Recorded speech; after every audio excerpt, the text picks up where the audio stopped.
दिल को छू लेने वाली कहानी। कहते हैं गरीब पैदा होना कोई बुरी बात नहीं होती, लेकिन गरीब मर जाना सबसे बुरी बात होती है। इस विचार से प्रेरित अमित बचपन से ही पढ़ाई में और उन सभी चीज़ों में जी जान से मेहनत करता आया था जिनकी वजह से वो ज़्यादा पैसे कमा पाए। उसने अपना पूरा बचपन गरीबी और आवश्यक चीज़ों की कमी में गुजारा था, लेकिन वो हार मानने वालों में से नहीं था। अगर सही दिशा में मेहनत की जाए तो मेहनत रंग जरूर लाती है।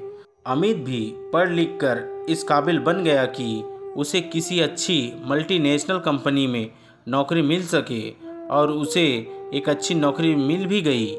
अमित ने एक एक करके अपने सपने पूरे करने का सफ़र शुरू किया। पहले छोटे छोटे सपने पूरे किए, फिर सही उम्र होने की वजह से शादी कर ली। अगले ही साल एक सुंदर बच्चे का बाप भी बन गया। लेकिन इन सब में उसके सपने पूरे करने का सफ़र रुक गया। उसे इस बात का कोई मलाल नहीं था, लेकिन बचपन से लेकर जवानी तक उसका एक बहुत बड़ा सपना, एक अच्छी बड़ी कार लेने का, वह हमेशा उसके दिमाग में चलता रहता था।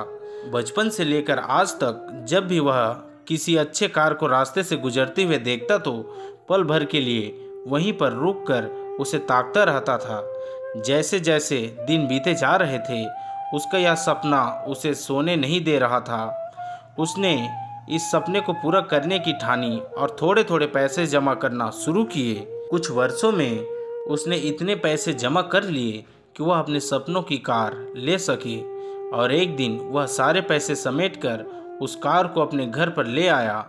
उस कार में बैठकर उसे लगता है कि उसने जीवन में कुछ बड़ा हासिल कर लिया है। उसे जीत की संतुष्टि मिलती है जो कुछ हासिल करने पर मिलती है। वो जितना प्यार अपने 5 साल के बेटे के साथ करता था, उतना ही प्यार अपनी कार से भी ज़्यादा करता था। हर दिन खुद अपने हाथों से कार को धोता और उसके हर एक पार्ट को अच्छे से चेक करता। एक दिन वो अपनी कार को धो रहा था, साथ में उसके 5 साल का बेटा भी कार के आगे पीछे खेल रहा था। अचानक उसे कोई आवाज़ सुनाई दी।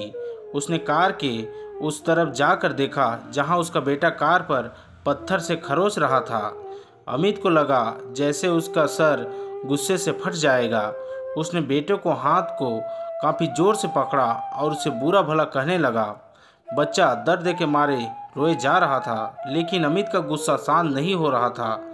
2-3 मिनट बाद जब उसने बच्चे का हाथ छोड़ा तो उसे समझ में आया कि ज़्यादा जोर लगाने की वजह से बच्चे की हाथ की उंगली टूट गई है। जैसे ही अपनी गलती का एहसास हुआ, वह अपने बच्चे को लेकर अस्पताल गया। बच्चे की उंगली टूट जाने की वजह से प्लास्टर बांध दिया। जब अमित अपने बच्चे को मिलने गया तो बच्चे ने पूछा कि पापा, मेरी उंगली कब ठीक होगी। वो उसके सवाल का कोई जवाब नहीं दे सका और बाहर आकर अपने किए पर पछताने लगा। उसे एक बार फिर से उतना ही गुस्सा आया जितना अपने बच्चे पर आया था, लेकिन इस बार का गुस्सा अपने आप पर और उस कार पर था जिसकी वजह से उसने अपने मासूम बच्चे को हानि पहुंचाई थी। वो गुस्से को शांत करने के लिए पार्किंग में पहुंचा जहां पर अपनी कार लगाई थी। वहां जाकर कार पर लात घूंसे बरसाने लगे। इसी बीच उसकी नज़र गाड़ी के उस हिस्से पर पड़ी जहां पर उसके बच्चे ने पत्थर से कुरेद कर कुछ लिखा था। उसने जब ध्यान से पढ़ा तो वहां लिखा था, आई लव यू पापा। उसे पढ़कर अमित की आंखें और दिल दोनों रोने लगे। दोस्तों, आपको क्या लगता है, यह कहानी सिर्फ अमित की है?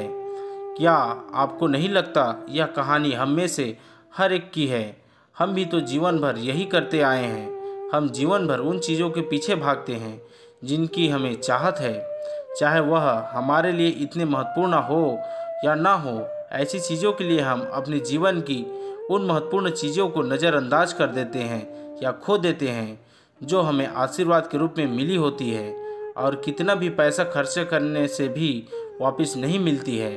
मैं उम्मीद करता हूँ कि इस कहानी को पढ़कर आप थोड़ी देर रुककर सोचेंगी कि आप जिस वस्तु को पाने के लिए दौड़ लगा रहे हैं, क्या वो आपके जीवन में सर्वोपकारी है, या आपके जीवन में उससे भी ज़्यादा महत्वपूर्ण कुछ है जिसे आप इग्नोर करते आए हैं। दोस्तों, अगर आपको कहानी अच्छी लगी हो तो हमारे चैनल को लाइक, सब्सक्राइब और शेयर कर दीजिएगा। मिलते हैं अगली ही ऐसे महत्वपूर्ण और रोमांचक कहानियों में। धन्यवाद।